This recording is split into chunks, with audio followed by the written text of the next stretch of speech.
ত্রয়োদশ জাতীয় সংসদ নির্বাচন ও গণভোটে ভোট দিয়েছেন প্রধান উপদেষ্টা ডক্টর মোহাম্মদ ইউনূস। ভোট দিয়েছেন প্রধান নির্বাচন কমিশনার এএমএম নাসির উদ্দিন এবং সেনাবাহিনীর প্রধান জেনারেল ওয়াকারুজ্জামান। জাতীয় সংসদ নির্বাচন ও গণভোটকে নতুন বাংলাদেশ গড়ার এক ঐতিহাসিক সুযোগ হিসেবে উল্লেখ করেন তারা। ভোট কেন্দ্র থেকে ঘুরে এসে আরও জানাচ্ছেন মারজান ইভান।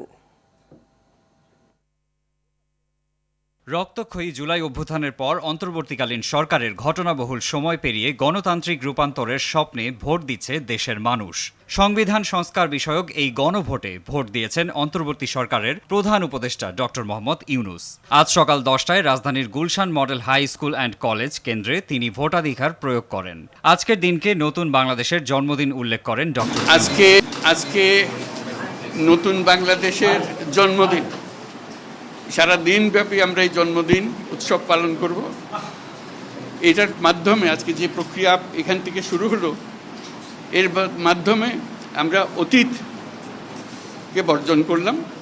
যেসব দুঃস্বপ্নময় অতীত ছিল সেই অংশ আমরা সম্পূর্ণরূপে বর্জন করলাম। এর কিছুক্ষণ আগেই সকাল 9:30টায় ঢাকা 8 আসনের স্কাটন উচ্চ বিদ্যালয় কেন্দ্রে নিজের ভোটাধিকার প্রয়োগ শেষে সাংবাদিকদের সাথে কথা বলেন প্রধান নির্বাচন কমিশনার এএমএম নাসির উদ্দিন। দেশে আর কখনো পাতানো নির্বাচন হবে না, সেই ইতিহাস ভুলে যেতে হবে বলে জানিয়েছেন তিনি। বাংলাদেশ যে গণতন্ত্রের ট্রেনে উঠে গেল, এই ট্রেন ইনশাল্লাহ গন্তব্যস্থলে পৌঁছাবে। এই যে একটা বিশাল কর্মযজ্ঞ, আমার মনে হয় এর চাইতে বড় কোঅর্ডিনেশনের কাজ আর নাই।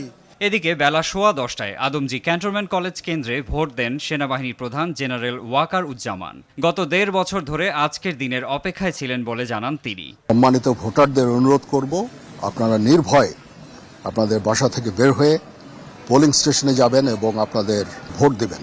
এটা আমাদের জন্য অত্যন্ত গুরুত্বপূর্ণ দিন। মারজান ইভান, RTV।